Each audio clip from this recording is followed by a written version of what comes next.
Hi, hello, kumusta ka? Guys, ito na yun guys, ang request sa atin ng ating mga followers, ano?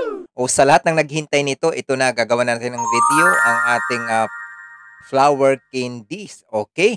Tingnan mabuti guys, yan, kinain na natin. Ang sarap niyan guys, oh. Ngayon guys, dito, titingnan yung mabuti ang ating mga ingredients kung paano din natin ang procedure para inyo itong masubukan din. Napakadali lang gawin, napakalit ng ingredients natin. Okay, ayan ang ating powder sugar. Ayan ang ating tips na gagamitin. Nasa inyo na po yan, pero maliliit lang. Ayan ang ating pang-flower tips. Okay? Maliit lang naman ang ating gagamitin kasi maliit ang ating ginagawang flowers. Pag gusto nyong malaki, malaking flower tips din na ganyan inyong gagawin. Okay? Ayan. Ang kailangan natin dito, ang ating eggs. Isang piraso lang to kasi trial lang naman natin. At ito'y, huwag natin, pag dalawang itlog kasi sobrang dami na. Oo. Ngayon guys, dito kahit stand mixer ang inyong gamitin o hand mixer, kailangan dyan, paalsahin nyo munang konti lang ang ating egg whites, ano? O, paalsahin nyo lang muna. Yung pag-angat magbumubula na siya, bago nyo ilagay ang inyong powder sugar. Okay? Para mas expanded siya. Dito sa akin medyo na madaling ang konti, pero maganda pa rin ang labas. Okay? Okay, dito sa medium lang ang gamitin ninyong speed. Dito, medium lang. Kahit sa ating stand mixer, medium lang. Ito yung although sa mano-mano, pwede din, pero talagang mahirap pa pinuhin kasi medyo may katigasan ng ating royal icing. Kumbaga, ah, kaya medyo pagod pag mano-mano. Okay, pero pwede din talaga. Okay. Dito guys napakaganda nitong ating flower candies kasi ito talagang halos original nung araw nung paggawa ng cakes. Talaga even sa Goldilocks talagang itong kanilang ginagamit. Okay? Titingnan natin mabuti guys ayan kung ganyan na ang consistency ng ating dough ng ating royal icing or ating butter. Basta wag niyo lang iubos 'pag naglagay kayo ng, halimbawa powder sugar, alalay, unti-unti lang. 'Di bale mahuli yung huli yung iba, basta alam niyo ng ito'y matibay na at stick na talaga siya, okey? Ganyan 'no, na hindi na siya naglulupaypay or nababali ang pinakadulo, okey?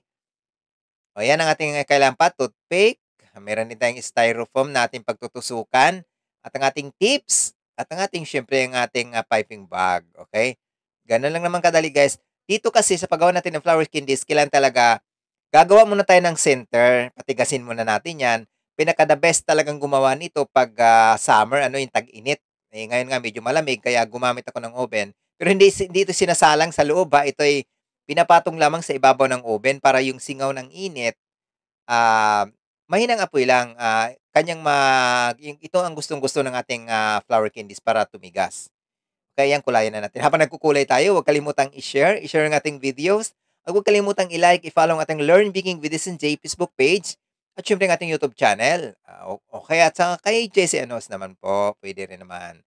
Maraming salamat po. Ngayon, dito na tayo sa ating kulay. Dito optional naman kung anong kulay ang gusto nyong gawin. Okay? Ayan. Pag ganyan, matigas na, pinatong ko lang yan, mga 5 minutes lang. Medyo tumigas na siya dyan sa ibabaw. Pero total, hindi pa talaga siya matigas. Ito ang napakaganda 'pag tag-init talagang ang bilis niya manigas lalo na 'pag, ang bubong mo'y malapit. Okey, yan yero talagang ang dali niyang manigas. Pero dito, dahil gumamit ako ng oven, nagagawan din natin ng paraan. Singaw ng oven lang alinsangan lang talaga ng oven, hindi puwedeng isalang ito, okey? O kung isalang niyo man yung palamig na ang oven ninyo tapos buksan niyo ang pinto, 'wag niyong isara. Kasi bukod na matunaw ang ating styro, magkakaroon din siya ng, moist, halos magbabasa siya. Okay, kaya natutuyo talaga ito sa halos singawan lang, sa singaw at alinsangan, okey? Kahit sa hangin natutuyo. Huwag din kalimutan nating, gamitan ng takpan natin ang ating, royal icing habang hindi pa natin ginagamit ng malinis na tela 'no, kubera natin para hindi ito maninigas yung mga gilid. Okay, ayan ang ating, kulay pink. Kayo na bahala kung anong porma ng flower ang inyong gagawin. May 5 petals, 4 petals, at lagyan niyo rin kung gusto niyo rin lagyan ng sepals, puwede rin sa pinakababa. Yan kasi gusto ko pang palakihin yan, medyo gabi na kaya diyan lang muna akong ginawa. At least may guide na po kayo. Subukan niyo po ito. Napakadali lang gawin guys, napakadali. Puwede rin 'tong pangnegosyo guys, pangpalengke, maliliit lang inyong gagawin. At ang dami ang labas nito guys kung, makontrol na po ninyo ang inyong gawa. So maraming maraming salamat sa inyo Maraming salamat sa inyong pag-support sa ating tutorial video. Sa lahat naghintay nito, napakadaling gawin. Sa lahat ng ating mga ka-bakers, mga beginners, napakaganda nitong panlagay sa ating cakes. Kahit sa rolls o ano mga cakes ninyong gagawin. The best ito kasi ang gampes kasi medyo mahal at saka yung fondant, medyo mahal din gawing frosting. Ito, pag ipatong natin kahit anong klaseng soft icing, talagang hindi ito nagmo-moist unless kung ilalagay ninyo sa ref. Magmo-moist siya, pero hindi pa rin siya lumalambot. Okay, maraming salamat guys. Thank you sa inyong pag-support sa atin. Ay atin full of recipes. Maraming salamat. Happy baking!